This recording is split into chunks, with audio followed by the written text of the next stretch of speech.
to Natural Habitat Adventures Daily Dose of Nature, discovering Central India's top tiger havens with expedition leaders Aditya Panda and Annie Van Zinther.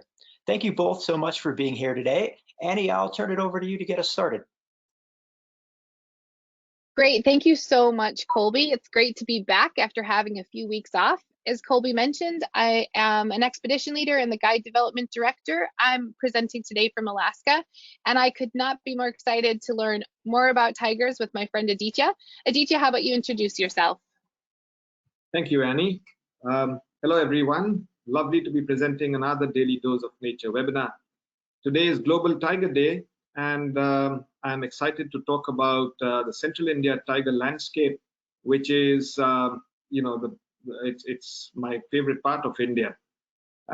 Before I start, I'd like to introduce myself again. I've been leading expeditions for Natural Habitat Adventures since 2016, and I lead the India expeditions, which include the Grand India Wildlife Adventure, on which we do visit Central India, and India Tiger Quest, which is our tiger photography trip to Ranthambore. Before I get started, Annie, I heard you had a big earthquake yesterday. Is everything all right? Yeah, we did have a big earthquake. It was an 8.2. Luckily, it was pretty far away from any of our population centers. None of our NatHab trips were affected, which is great. I thought that my cat jumped on my bed, but it kept going for a really long time. And then we had some tsunami warnings for a while, but nobody was hurt. So all in all, as you can see, it's a beautiful day here in Alaska, and we're just fine. Thanks for asking, Aditya. That's a relief. 8.2 is huge. So, the Central India tiger landscape. India has several tiger landscapes. As you all know, India is home to about 70% of the world's tigers. And among the prominent tiger landscapes in India, the Central India tiger landscape is the largest. As you can see on this map, which incidentally shows connectivity between tiger habitats, the Central India tiger landscape basically covers, a massive part of central and eastern India. It's spread over 8 states, and it is home to a third of India's tigers. About 1,000 tigers live in this landscape. 23 of India's 52 tiger reserves are located in this landscape alone. So, in terms of conservation, that's huge, because in a highly populated country like India, tiger habitats are usually fragmented and tiger populations are always at the risk of getting isolated. But thanks to the spread of this massive landscape and how well connected it is, it has the maximum genetic diversity among tigers, among all tiger populations in India. So in this landscape, of the 23 or so tiger reserves that are there, 2 of them are most prominent. They're called the Kanha and the Bandhavgarh tiger reserves. These have been some of the best protected tiger habitats across tiger range in the world, and they feature on our Grand India Wildlife Adventure. And these are the 2 main destinations that we travel to in Central India. And in this webinar, I'd like to talk a little about these 2 destinations and the amazing wildlife that we see there. Kanha National Park and Tiger Reserve is one of India's first 9 tiger reserves, with which Project Tiger started in 1973. And it's spread over more than 2,000 square kilometers and is home to well over 100 tigers. And the other tiger reserve that we visit on this adventure in Central India is called the Bandhavgarh National Park and Tiger Reserve. It's slightly smaller at about 1,500 square kilometers and is home to over 85 tigers. Now, these 2 tiger reserves are not too far from each other. They're about 200 kilometers, which takes us about a 4-hour drive. And they're more or less part of the same landscape. And the habitat is quite similar, but Kanha is a little more moist, being further east and therefore receiving more rainfall from the Bay of Bengal. And these habitats are mostly a mosaic of deciduous forest. It's moist deciduous forest in Kanha and dry deciduous forest in Bandhavgarh, and massive open meadows which help sustain huge populations of spotted deer, which are a main prey species for tigers, as we will see later. And they also have these beautiful sal forest woodland areas that, despite being a deciduous species, the sal tree, which is the primary species of tree here, despite being deciduous, actually remains green throughout the year because it never sheds all its leaves at the same time. And there are rivers which aren't entirely perennial in this part of the country that sustain these habitats and are sustained by these habitats in return, because these forests act as sponges that help hold groundwater together to keep these rivers flowing, giving us a direct relationship between tiger conservation and water security for people. So Annie, now no prizes for guessing what these are. These are tiger tracks, and in India we call them pug marks. It's one of the many anglicized Indian words that are in use here. And typically when we go out on safari looking for tigers, we first start with pug marks. They tell us a lot about whether or not there's a tiger around to start with, and if it's around, how recently it was there, and which area it might be in. They also tell us to an experienced guide or a tracker. They also tell us if it was a male or a female, because the shape of the toes gives a good idea of whether or not the animal is a male or a female. Because if you notice in this set of tracks, especially the one that's behind, the tips of the toes are pointed rather than rounded, suggesting that this is a female.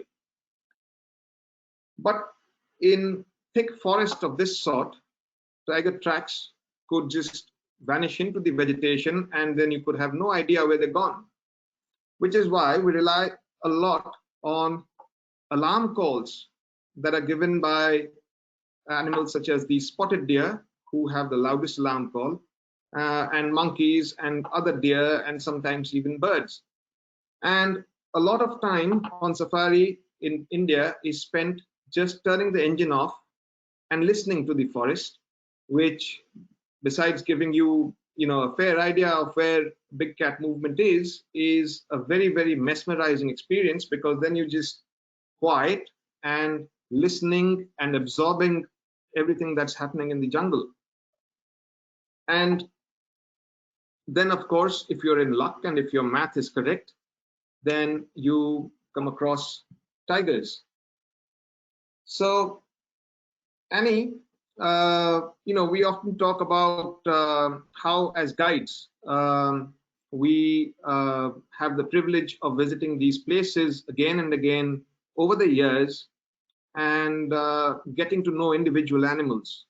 And that's true for tigers, certainly. And this particular tigress is she's quite old now. I've seen her several times on my visits to the Kanha Tiger Reserve, and she's called the Choti Mada, which just means in Hindi the younger female.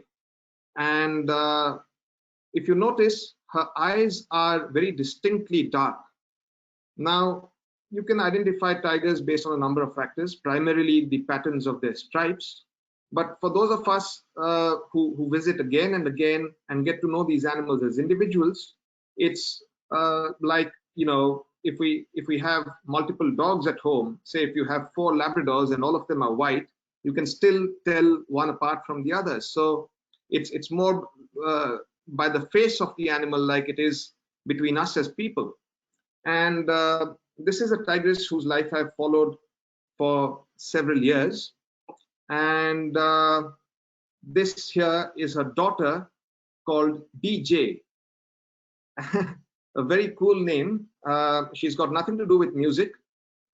She's known otherwise as the Dhawa Chandi female, and it's just easier to call her DJ. And this here is DJ's son, and he's a young cub, just about 2 years old now. And those of you who noticed the tiger family on the cover slide, well, this young male here was one of those cubs. And this is this cub's grandfather, a superstar called Munna. And he's got this very distinct cat pattern of stripes on his forehead. And I'll talk about him later in this presentation again. But before that, Annie, tell me, you guide in areas where you see lots of bears, grizzly bears and polar bears over and over again over the years. Do you also get to know them as individuals? You know, it's interesting. It's a great question. It's so different with brown bears than it is with polar bears. I would say one of the hardest things about guiding with polar bears is that we don't necessarily know who we're looking at. That's changing a little bit as we get, you know, better research and actually some cool work from World Wildlife Fund. With brown bears, many of the individuals in Katmai, for example, have been watched over the years, and the guides definitely know who they're looking at. And in fact, guests can even follow along on the Katmai, you know, bear cams, so that they can actually start to get to know those individuals as well. That's amazing, because a lot of our guests also, I mean, the ones who come regularly, they get to know these tigers through their visits. And because there are so many people going on safari, a lot of people actually do follow the lives of these tigers over social media. I mean, even tigers aren't spared from, you know, social media invasion of privacy. But that's amazing about bears, because, you know, with tigers we have stripes. What do you look for in bears when you try and identify them? Some of the polar bears that we know from year to year might have a really dramatic scar, or the older ones maybe a broken jaw, something like that. But it does have to have some kind of distinguishing feature, such as a scar. With brown bears, you know, it's like you said, that from year to year, you might say, oh, I watched that bear last year and look, her cubs are now grown. We're relying a bit on the information that the rangers are taking in. But of course, those of us who have guided more and more in those areas, it's like you said with your family dogs, like you can't not know the difference between them, because they have different personalities. They have different coats. You know, brown bears, we call them brown bears, but they come in all different colors. And they have different patterns of how they fish, or ways that they interact even with people. Some are skittish and won't ever come anywhere near a group, and others can lay down right in front of you happily. So I guess you get to know them almost like you do family members in a way over the years. What an amazing privilege we have. So this is Munna's son, the Link 7 male, who is my personal favorite tiger. Unfortunately, he's not been seen in a while. And here you see him giving a hard time to a herd of spotted deer stags, which reminds me to talk a little about the prey animals that tigers have here. Now, there's one very special deer in this landscape called the Bharasinga. Now, these deer are actually as much of a flagship species for central India as the tiger. You see, these deer are grassland specialists, and they were found all over central India, you know, till the 1950s. But by the 1960s, only about 50 or so of them were left in Kanha Tiger Reserve and nowhere else in central India. So you see, a lot of effort went into saving those last 50 or 60 animals. A fence was created, a large fence, and these animals were driven into that fence for a sort of semi-captive breeding. I mean, the population was so low that tiger predation, which is supposed to be a natural thing, was actually threatening the future of the species. And a lot of the grassland habitats of Kanha were restored. And today we have over 800 of these wonderful deer. And they were endemic to Kanha for a long time. But very recently, a second population has successfully been established by reintroducing them to some former range in another tiger reserve. Now, besides the Bharasinga, of course, see, this stag here is out to impress any hinds that might be in estrus. The Bharasinga come into rut during the winter, so in the months of December and January, and all of Kanha sort of resonates to their rutting call. It's an amazing time to be in Kanha. So besides the Bharasinga, we have the sambar deer, which is very famous as the tiger's favorite prey. Habitats that have good densities of sambar deer always invariably sustain good densities of tigers. And you know, they're large deer. They can weigh about 400 pounds to 500 pounds. So that's a lot of value for money for a tiger who's out on a hunt, because as with most big cats, tigers succeed in about every 10 to 20 attempts at hunting. And this stag here is wallowing in the summer. And but the most abundant prey, weighing about half as much as a sambar deer, is this spotted deer or cheetal. A lot of my guests, Annie, find these deer looking very familiar to some of the deer that you see in America. And you know, the white-tailed deer is usually compared with these because the fawns, I'm told, have spots just like these. But for some reason, the spotted deer don't seem to grow out of their spots. Yes, I just came from Michigan, Aditya. I was visiting family there, and we see white-tailed deer all over the place. And certainly those fawns with the spots, they do look really similar. I can see why your guests are saying that, because they do look quite similar. Of course, minus the peacock we have in this picture here. I'm curious, Annie, what would be the most common predator of the white-tailed deer in the United States? Well, that's actually, I can speak mostly to Michigan because that's where I'm kind of most familiar, but there's too many of them, quite honestly. We have gotten rid of, you know, wolves and bears that would normally be taking them down. Now, there are bears in Michigan.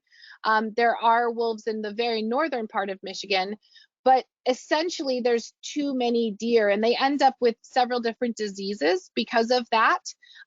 So there are efforts for either hunting that from humans, it's encouraged because of the excess of the population. And then there are efforts for, you know, trying to bring back the predators if they can. But it is an example of a place where the predator-prey relationship is a bit out of whack. Interesting. It's always very interesting to hear of rewilding projects where predators or other species which are now extinct from certain landscapes are brought back in. Now, this deer here is called the barking deer or the Muntjac, and it creates a similar sort of problem as the white-tailed deer does in Michigan, but not here in India. They're actually an invasive in England.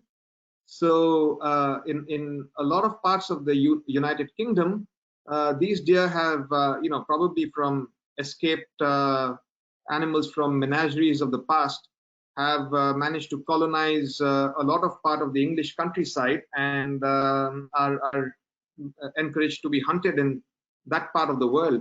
But here they are a very interesting animal. They are our friends in the forest when we are looking for big cats, because they bark like a little dog, when they're alarmed, very, very similar to a little dog. And that tells us, whether a predator is around. And of course, the largest wild bovine in the world, called the gaur, is found in good numbers in this landscape. They're found in excellent numbers in the Kanha National Park. But to get back to the topic of rewilding, the Bandhavgarh National Park had actually lost its entire gaur population in the 1990s.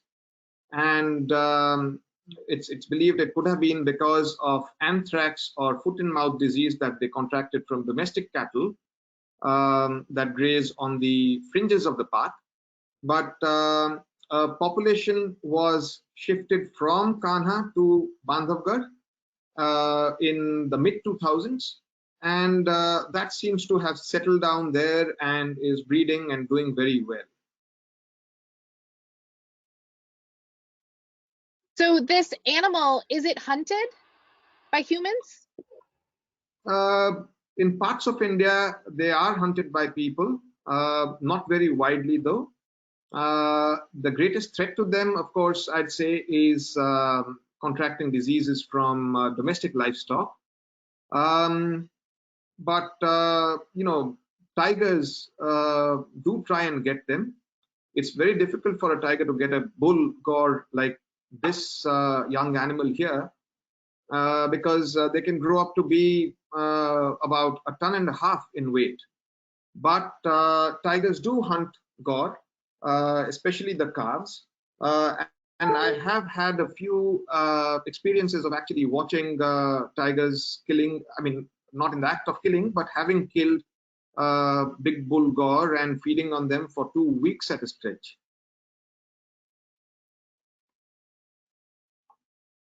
Do the tigers hunt together? Well, the instances where I had seen the tigers on gaur kills were all, dominant male tigers who had somehow managed to do this all by themselves. But tigers do hunt together, especially if they're a mating pair, or if it's a mother with grown-up cubs, then it's a lot easier for them to take down these gaur. But big male tigers do manage to take down big bull gaur by themselves, which is amazing.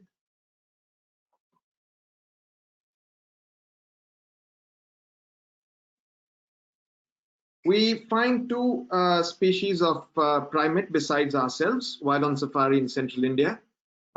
This is the Rhesus Macaque. The RH factor that we talk about in our human blood group is named after this macaque. The RH comes from rhesus because that it was discovered in Rhesus macaques first. And the far more common macaque is the grey monkey is the grey langur. These guys are really, really funny. If you are having a slow day on safari, the best thing to do is find a troop of these and park next to them. They're up to all sorts of antics, and they're also excellent at giving out alarm calls, because leopards in particular hunt for these monkeys, because they're the only big cat that can get to them on the tops of trees. Like that Rhesus macaque in the earlier slide, these two langur here are feeding on flowers of aquatic plants. And this slide here reminds me of a lot of times, of a lot of incidents with my cousins and siblings when I was younger, Annie. Yeah, it reminds me of my daughters arguing, for sure.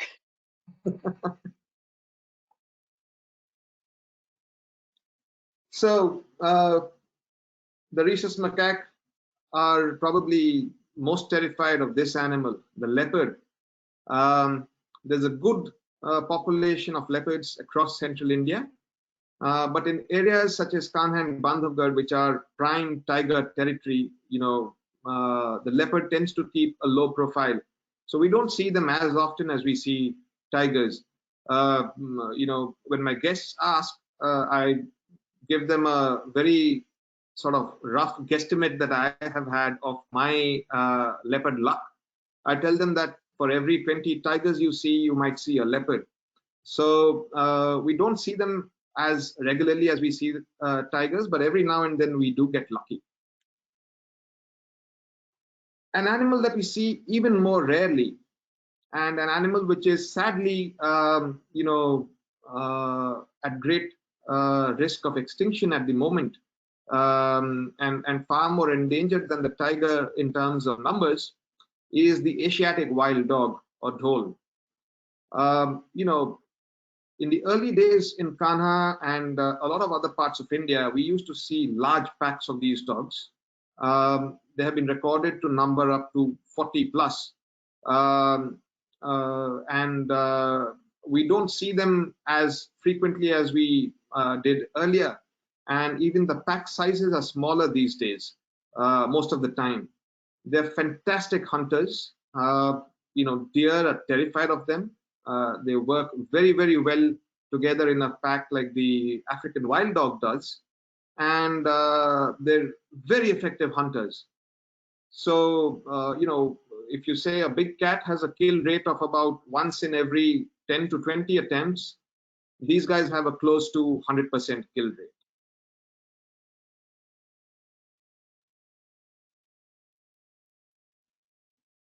And a far more common canid is the golden jackal, not to be confused with the African golden jackal. These are called Canisauria. So they're the same genus as dogs and wolves and coyotes. And this one here is out on a very miserable, wet, drizzly morning. This one has a nice thick winter coat on it. They do look very similar to the coyotes of the United States, don't they? They do. In fact, when I first saw the image, I mean, if you didn't have golden jackal up there, I would wonder. There's some slight differences, of course, but yeah, they have that sort of almost like a petite wolf kind of look. Do they make similar sounds? Like, do you hear a lot of calls from them? Yes, they are very vocal. You typically see them in pairs, but you sometimes see them in packs. And they do howl a lot. Their howl is it's more high-pitched than a wolf's or a dog's howl. Yes, they look far closer to a coyote than they do to the typical African jackals that I see. These are the only jackal in India.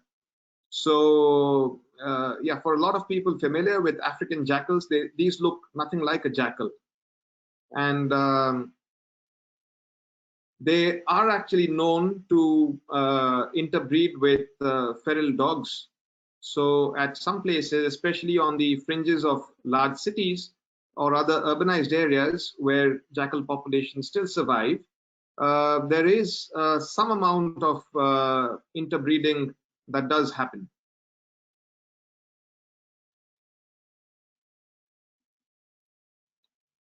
Now, this here is an animal that you are a lot more familiar with. Well, not this species, but here's the sloth bear. This one here is a big male. He's probably in molting because the coat on sloth bears is a lot longer. If you notice, Annie, you see the bear has a protruding lower lip. That's because these bears are specialist termite hunters. They can use their claws to dig up termite mounds, and with those lips they can suck the termites up, and their nostrils close when they do that. And the reason they're called sloth bears is because their claws are huge, like a sloth's claws, which helps them dig up termite mounds. and usually they're as shaggy as this, and also as they're usually not as bold as this guy here. So that's typically how you see them when you do get to see them. Is this a cub? I think this is a sub-adult. Okay, that is a very cute photo. You can actually see the claws if you notice how long they are on these bears.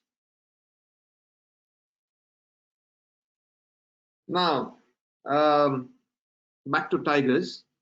I've got a few tiger stories to tell you in pictures. Now, this particular tigress is called MB3. She's a beautiful tigress who at the moment must be about 5 years or so old, and she's raising, I believe, her second litter of cubs at the moment. And we had a fantastic morning in Kanha Tiger Reserve, watching her and photographing her. When we came across, she was scratching this dead tree trunk to leave her scratch marks, like your domestic cat would do, and like all big cats do, territorial scratch marks. And then she did a little bit of yoga, and she gave us a brilliant show. She's a very bold tigress. She's not at all bothered by jeeps, and it's just fantastic how years of conservation in these areas has made these animals lose their fear and of jeeps. And in areas where tigers are hunted, or areas which are disturbed, tigers are typically nocturnal. But in well-protected reserves such as these, they follow more or less a diurnal schedule as well. Now, this is a very thrilling experience that we had at Bandhavgarh. So these are two tigresses, mother and daughter. The one in the back is a tigress called Spotty, who's the mother, and she had a litter of 3 cubs. All 3 were females. When cubs grow old, when they're close to 2 years of age, the mother will usually shoo them away so that she can mate again and raise another litter of cubs. And cubs are usually reluctant to leave the comfort of life with mom because free food. And this morning we were following the cub, and we followed her to a nice water hole. And as the cub was cooling off in the water, the mother arrived from the opposite direction, and she wasn't in a good mood. She arrived, she walked straight up to the cub and gave her this very, very menacing look. And as you can see, the cub is in a defensive position. Her ears are flattened back, and mother is, she's meaning business, but she's still trying to avoid eye contact. But the very next moment, this is what happened. And she made herself quite clear, and the cub sort of submissively walked away, and the mother then decided to hang around the area. Now, typically, female cubs will form their territory next to their mothers when they grow up, when they mature. But clearly, Spotty wanted a little more space. She wanted them next to her territory, not right in her territory anymore. This, interestingly, it reminds me of moose. We see moose when they have a new calf, they are going to push off that other one. Now, this is my question for you. When we see that, the older moose that mom has already kicked off, right, is trying to get back to mom, not necessarily a territory sort of thing. So is this young one, this kit, is she trying to just be like, hey, mom, I need a few more years at home? Or is she trying to say, I want to take some of your home? Well, in this particular case, I believe it was that she just wanted to latch on to mother for a little while longer, hang around her.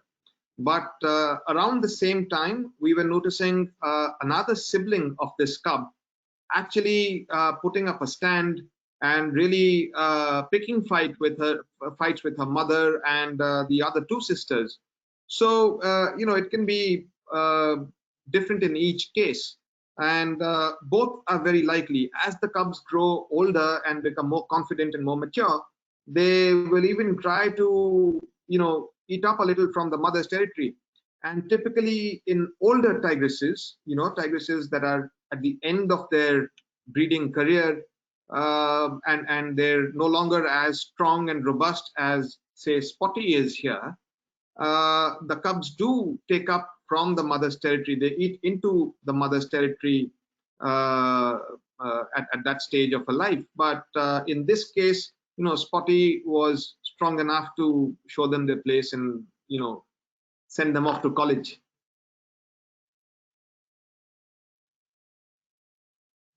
Now, this here is a story from Kanha again. That morning, when we are out on game drives in the mornings in central India, typically, towards the first half of the game drive is typically when we have a good idea of what's happening in the park that morning and where our best chances of tigers are. And that's when we usually decide to take a break and go have our breakfast. And we know where to head back to after breakfast to focus our time and attention, to try our chances with our tigers. But this morning, we were driving. As we drove towards the breakfast area, because you can only have it in designated spots, by some intuition, I just told our guests that, guys, all the jeeps in the park are going to be heading for breakfast now. Let's just head back and take the scenic route back to the breakfast spot, and you never know what might happen. And as you can see in this picture, there is a sort of steep embankment to the right of this road. There's another road coming up from there. And while we were on that road, we heard a sambar deer give an alarm call, a single alarm call. And we knew it was coming from this road. So all our three jeeps together, we drove down to this road. And this was the scene on the road. So there's this sambar and this young tigress who, if you remember DJ from the earlier slide, this tigress is DJ's cub. She was sort of recently independent at that time. And it was such a funny scene because you see there's a deer, there's a tiger walking confidently towards it. And at that moment, it was a very funny moment when the deer, the tiger, and us in the jeep, we all knew that this hunt is never going to happen because the tiger simply does not have the benefit of surprise here. And the deer knows that. It's looking at the tiger. It knows that there's plenty of distance between the tiger and her for her to be able to run away. And there was a point when the tiger also realized that, when the deer simply refused to budge from there. And she makes this sort of embarrassed kind of cheeky face and looks around. And then the deer just walked away. And the tiger, as I've seen many tigers do when they fail at a hunt, she sort of looked as if she gathered whatever was left of her ego and pretended as if nothing had happened and just decided to walk off. It sounds like when, a teenager attempts to be like cool in front of other teenagers and they just bomb it, but they still try to hold that posture of, no, I'm cool, I got this. It's hilarious.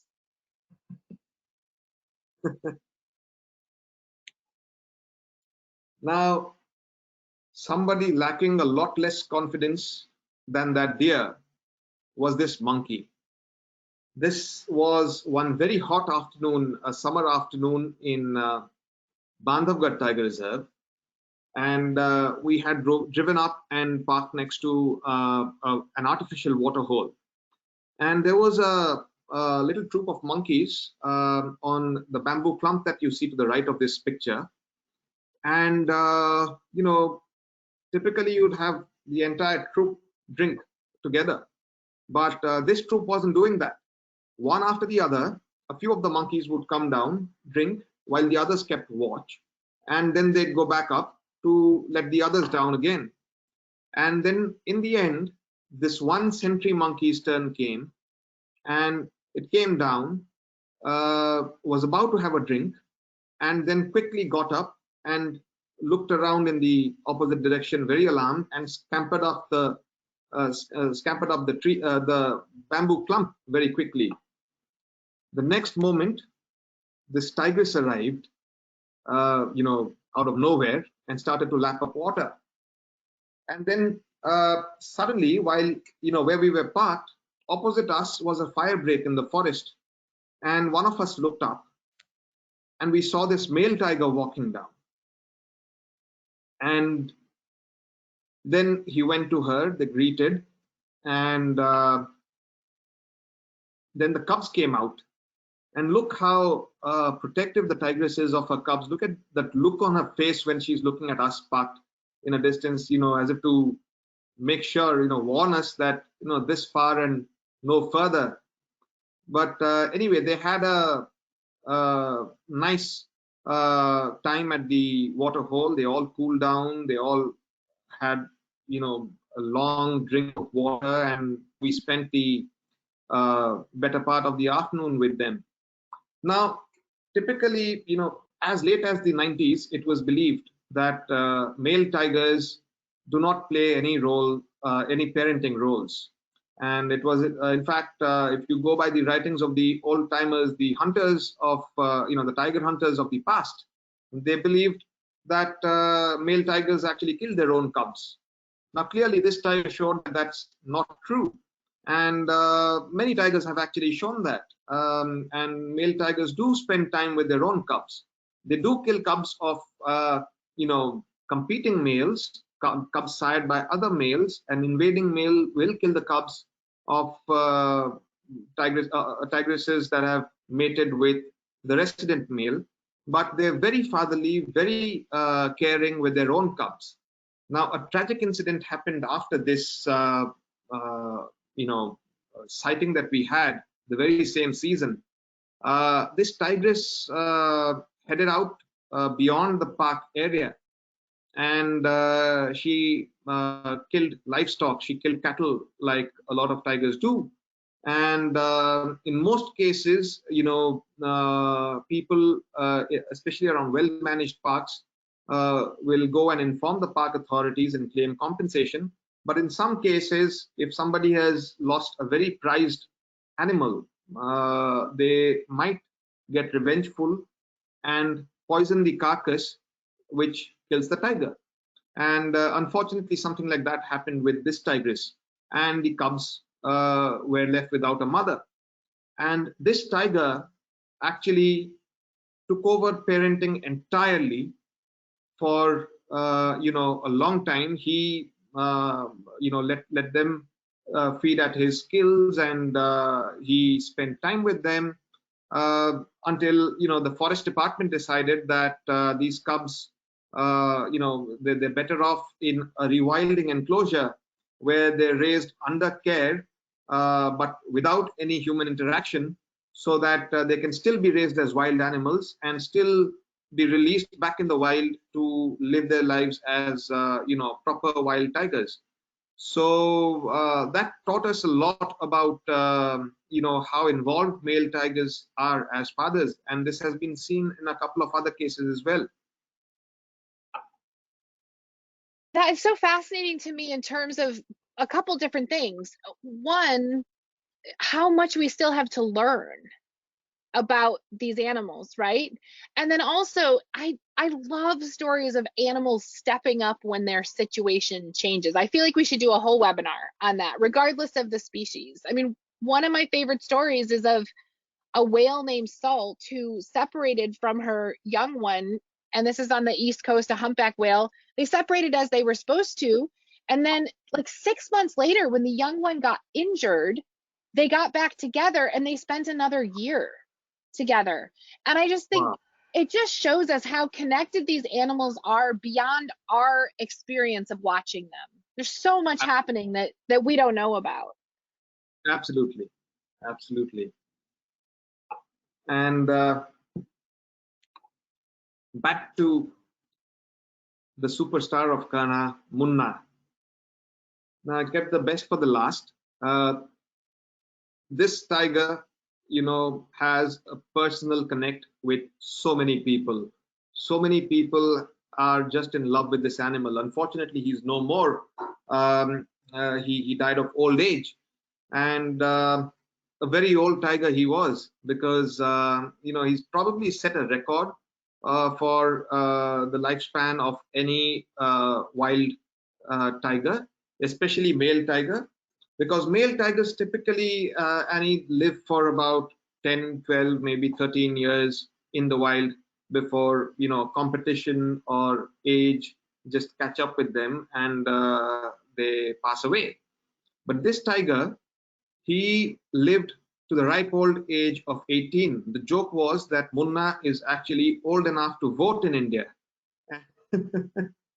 And he had his distinctive cat mark on his forehead, of course. But this tiger, again, taught so many people so much about the life of wild tigers in Kanha.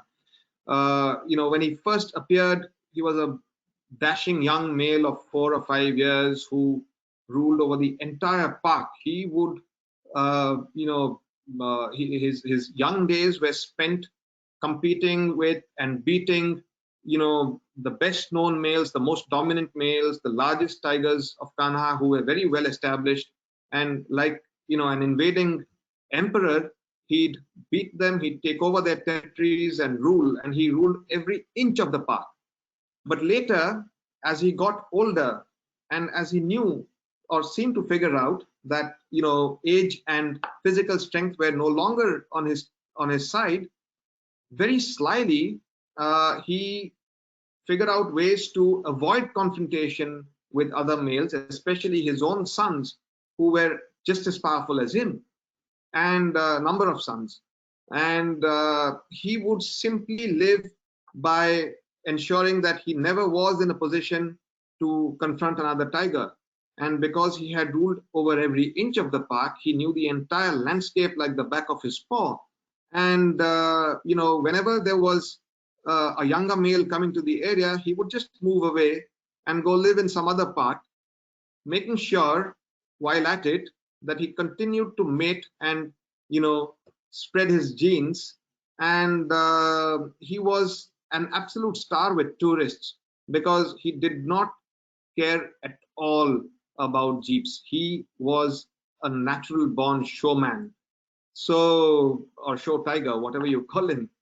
And this animal is an animal that all of us remember very fondly from Kanha, and now it's his sons and his grand cubs who are taking forward his legacy and securing the future of tigers in Kanha. And with that, I'd like to end this webinar. And before I end, for those of you who would like to visit Central India, you need to look up the Grand India Wildlife Adventure on NatHab's website.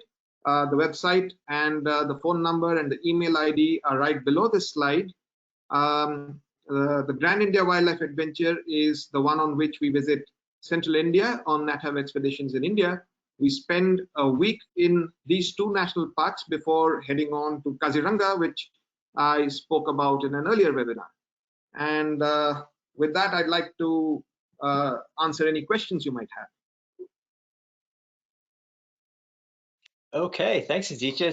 As always, this is fascinating. I always learn so much from you and so much about India. I really appreciate it. I think anyone that did get to go on the Grand India adventure with you is certainly very, very fortunate.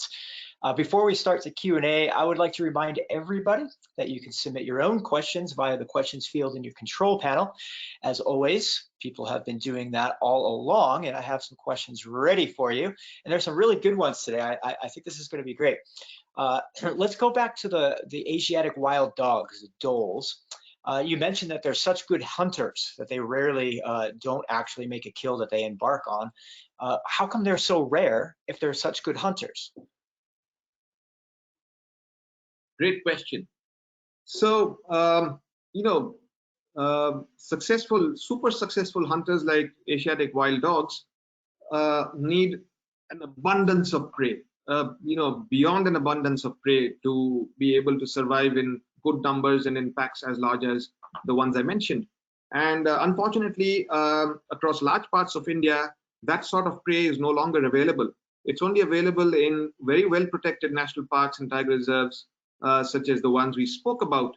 But besides that, there is another problem that really threatens wild dogs, which is that India has a massive feral dog problem. Domestic dogs, feral domestic dogs are found across large parts of India, and their numbers seem to be growing. So these dogs transmit a number of diseases like rabies, distemper, parvovirus, all the normal diseases that all of our dogs get shots for, are deadly for wild dogs and wipe out entire populations. Okay, very good. Sticking to the idea of these predators and sort of competition for prey, how often are these large predators that you're talking about interacting with each other, and are they competing directly for the same prey? Well, wild dogs and tigers do actually compete for more or less the same prey, which is why you don't often see them together in the same area a lot. And but if you talk about tigers and leopards, they sort of fill different niches. While leopards can hunt most of the prey that tigers do, and tigers can hunt animals like monkeys and peacocks if they get a chance to. The typical prey of leopards is different from the typical prey of tigers in these landscapes. Tigers tend to go for the bigger animals, for animals like the sambar or say a gaur calf, while leopards typically go for say spotted deer and monkeys and peafowl, barking deer, things like that. Okay, time for the ever popular Daily Dose questions now, about where and when. Where and when is the best time to see tigers, and where and when is the best time to see sloth bears? Well, the best time to see tigers is in the summer season, if you want to have very easy sightings and excellent photographic opportunities, which means say any time between late February, March through June. But if you want to see tigers looking their best in a nice, rich, thick winter coat, and if you want to see tigers most active, because during the mating season of tigers is mostly around December and January, and that is when they're most active and most vocal, then winter is for you. So I'd say every time is a good time to see tigers. It just depends upon what exactly you want them to be doing when you watch them. So that said, I'd always say summer is better for photography. And about sloth bears, well, it's very there's not a fixed time as such. Every time is a equally good or bad time to see sloth bears. But while we are on safari, sometimes we have unseasonal rains, and you might just have a cloudburst out of nowhere, and that usually makes us more optimistic about sloth bear sightings, because after the rains, you have winged termites coming out, and it also becomes easier for sloth bears to dig up termite mounds, so they become more active. Okay, very good. We're nearing the top of the hour. I'll end with a couple questions about the mother-daughter fight sort of encounter that you talked about. We got a lot of hits on that, so people are curious. Do these types of fights ever result in injury? Like, what happens when the cub doesn't want to leave, and then when the cub is finally forced out?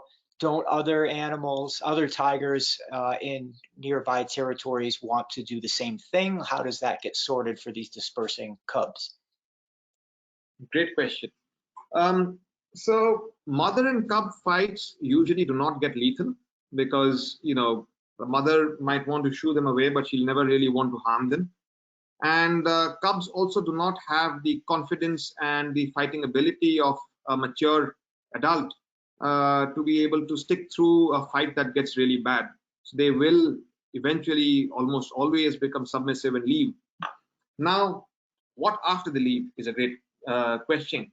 In the case of female cubs, they do not face a lot of competition because every male around will want them to be, to hang around there. So female cubs manage to form territories next to their mothers, or more or less in the same area, which is a great way of ensuring that the best quality habitat with prey is available to them, so that they later on can successfully raise their own cubs in an area that is rich in prey and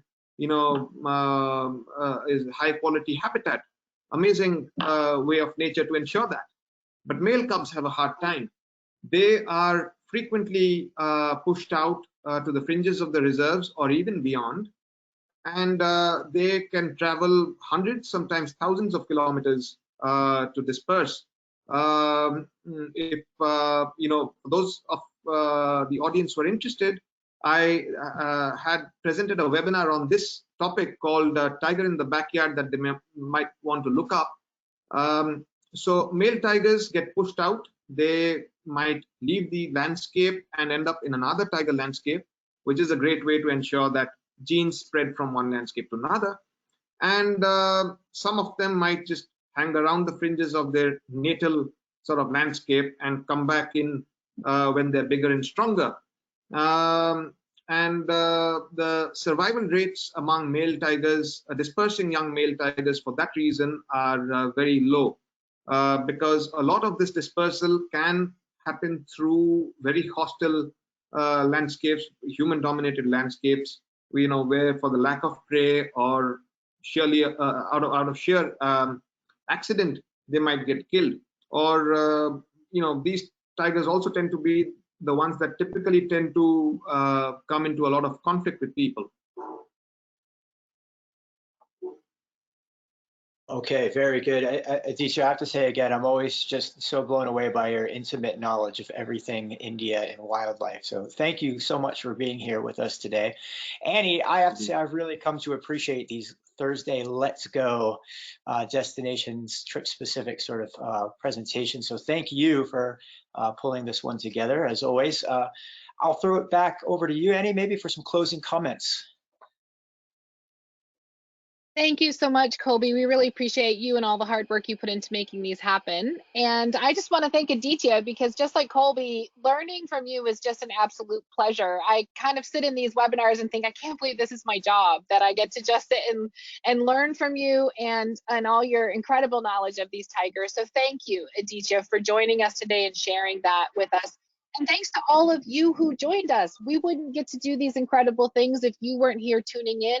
And we absolutely love the opportunity to share about these wild places and wild animals on our planet in their natural habitat. So thank you. Don't forget to check in with your adventure specialist if you have questions. And next week, I am going to talk about Churchill, one of my most favorite places in this world. Canada's open. I can't wait to share why Churchill is the absolute best place to see polar bears. In the meantime, Aditya, thank you so much, and I can't wait to learn more from you. Thank you, Annie. Thank you, everyone. Lovely presenting. All right, thank you both for being here today. And of course, everyone who is out there watching, thank you for tuning in. Join us again tomorrow for our next daily dose of nature. You can check out this week's lineup, including registration links on our website at nathab.com/webinars. We did record today's presentation, and we will have the replay available on our website shortly. And with that, I will conclude today's webinar. Thank you, everybody.